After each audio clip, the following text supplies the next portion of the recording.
Amnistiya aktı nəticəsində azadlığa buraxılan müğənni Dəniz Əsədova bu dəfə yenidən məhkəmə qarşısına çıxarılıb.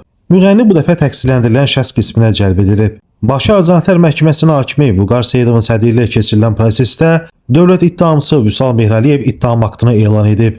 Daha sonra təqsirləndirilən şəxs Dəniz Əsədovaya söz verilib. Müğənni ona elan edilmiş ittihamla özünün təqsiri bilməyib. Qeyd edək ki, Dəniz Əsədovaya qarşı Cinayət Məcəlləsinin 32.4.308.2, yəni vəzifə səlahiyyətlərindən sui-istifadə etməyə təhrik etmə, 32.4.313, yəni vəzifə saxtakarlığını təhrik etmə, 32.312.3.3, yəni rüşvət verməyə təhrik etmə, 320-ci rəsmi sənədləri, dövlət təltiflərini, möhürləri, ştampları, blankları saxtalaşdırma, qanunsuz hazırlama, satma və ya saxta sənədlərdən istifadə etmə maddələrlə ittiham rəsülüb. Orxan Rasifoğlu, Məhkəmə Xəbərləri.